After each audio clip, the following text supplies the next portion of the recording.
Hey everybody, welcome back to Mons and More. Today we are talking about the drop of the big news out of the auto world from Acura that came out of Monterey. It was late Thursday night, so it was, if I have it right, I think it was about 9:30 Western or Pacific time. It was just after midnight on the East Coast that Acura will be bringing the Integra back.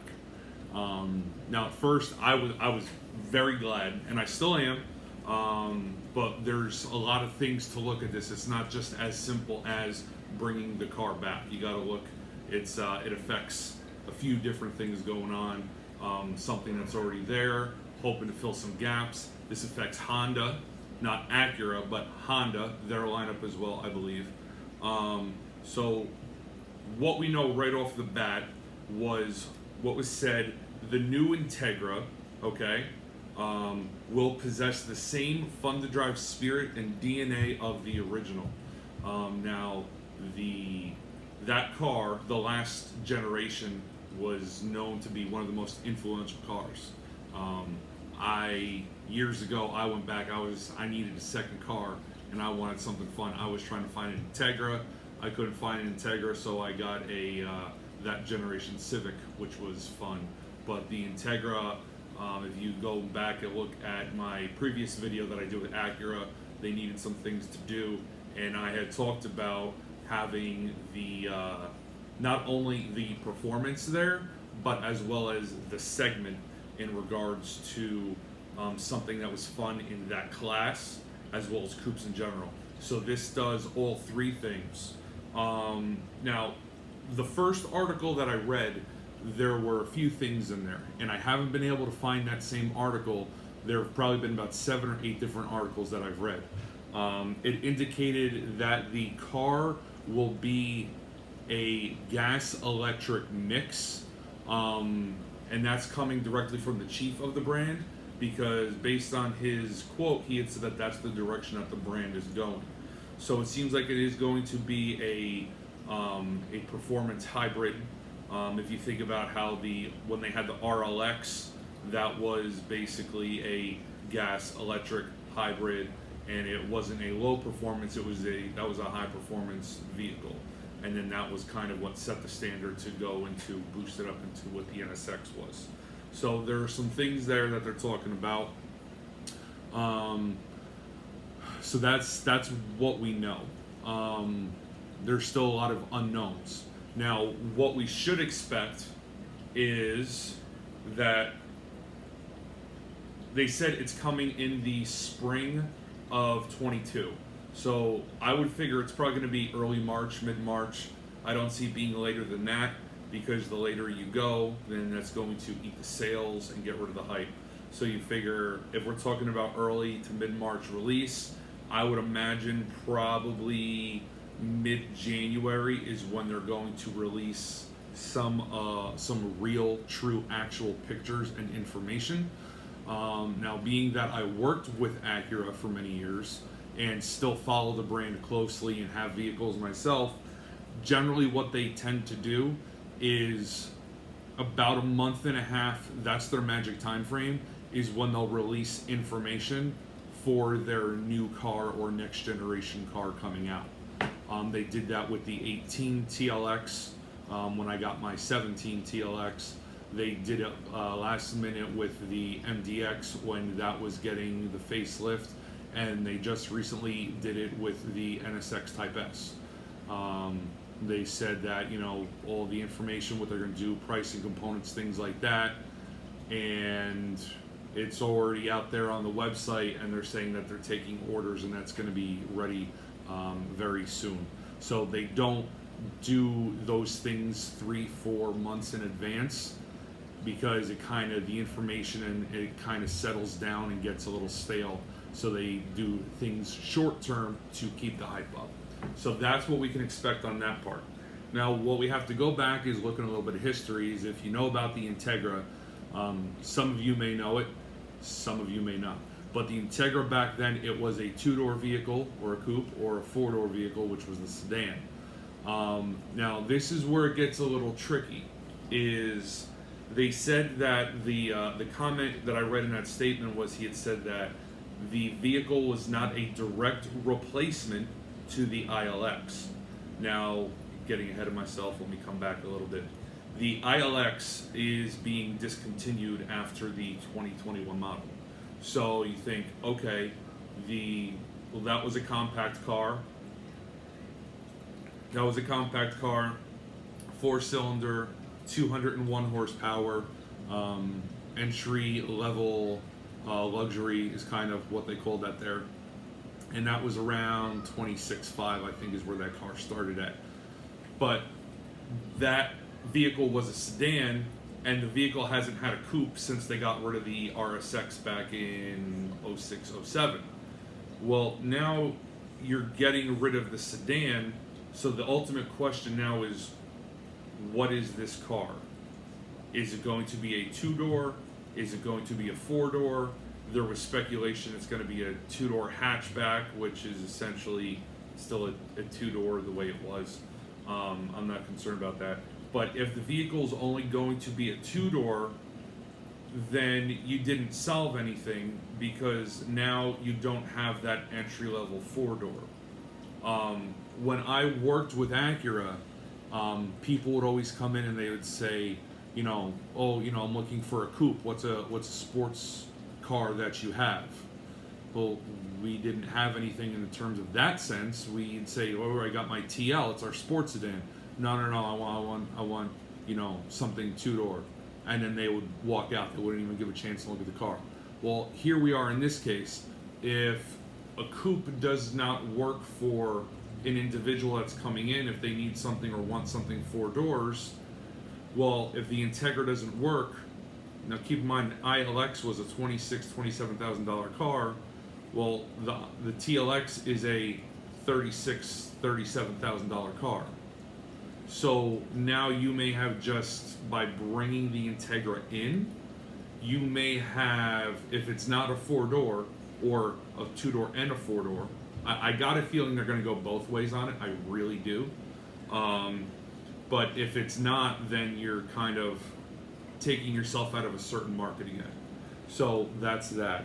Now going back to the ILX, like I said, it was 200 horsepower. It was about 26.5.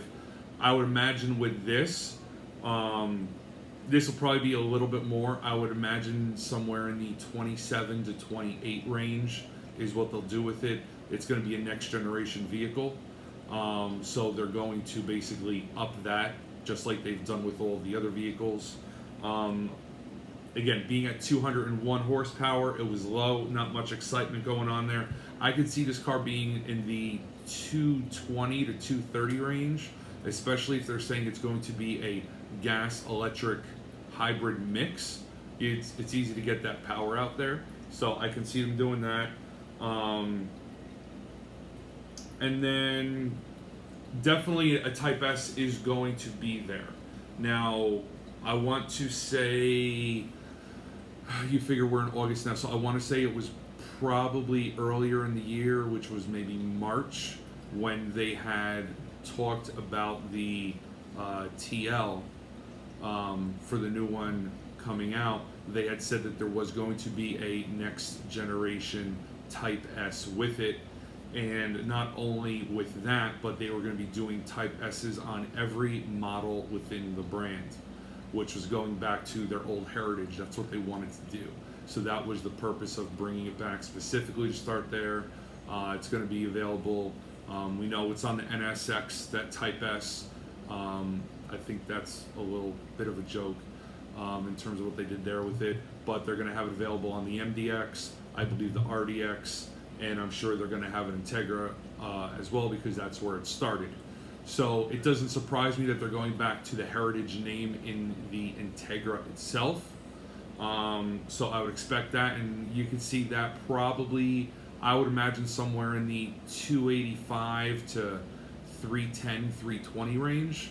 I don't see it going more than that, because the higher it goes, then you're going to be getting too close to the TLX Type S, which is at 355, and then you obviously have to figure performance and pricing. You don't want to compete with yourself.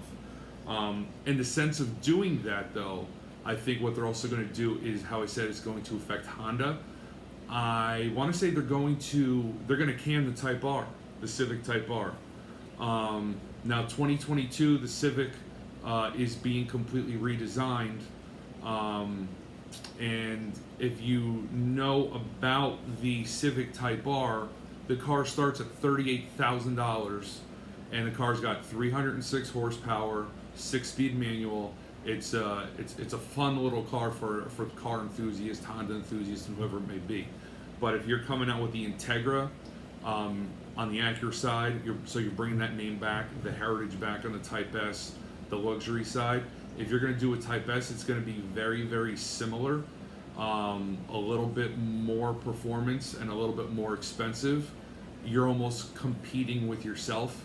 The Type R had never previously been here. That had always been a purely Asia, or I don't know if it was strictly to Asia, like Japan, or worldly, just not in America. But this vehicle was the first time we'd had it here, and a $38,000 Civic to me never made really any sense. So I think they're going to chop the Type R here in the States, and the Integra Type S, when it comes out, I would imagine maybe 2 years down the road, is going to be what is going to fill that void. Now, again, could you just kind of stick with something? You've got the 6-speed manual and that engine, so you could basically just drop that into that car and maybe do a little bit more tuning to get more performance out of it. I think it's definitely easy. You could do something like that, but there's no true way to know, because they made the comments of the vehicle will be a gas electric mix, because that's the direction the brand wants to go. So we just have to wait and see. And in terms of the vehicles out there, that's the competition. It's really going to give the brands something to run with now, because you figure you got the Audi A3, okay, starts at $34,000, 201 horsepower. So it was at the same performance of the ILX, but the car is $7,000 more. So if this is going to be sharp, this is going to be hyped, and the performance I expect to be better than what the Audi has. The BMW 2 Series, $36,000 starting price, 228 horsepower. Again, the performance in line with more where I think the Integra is going to be, but again, that $36,000 price on the BMW, you're looking at about $7,000-8,000 more than where I think the Integra is going to start. And then you got the Mercedes A220. That starts, again, there you go at your $34,000 price point, 188 horsepower. So this car is going to be sharp. There's a lot of different things in what to expect. Again, they've been saying that the car was supposedly internally, they knew they were doing this about 5-6 years ago. The car's been ready. So it sounds like almost since right after the ILX came out. I don't know if they were disappointed with the ILX at that point and they wanted to bring this in. I don't know, but again, there's a lot of good things. It's good for the brand, it's good for the people. I was excited. The car's sharp. It just made me think about, they brought the Super back, that revived that part. The new generation of the 400Z, reviving in that sense. Here we go with the Integra. So all of these big name JDM cars are kind of getting revived. I would still like to see Honda bring back the Prelude. That one still has to get done. But this is good for Acura. But like I said, there's things we know. There's things we should expect based on what we know about the past of the vehicle. And there's just uncertainties that we have to wait and question.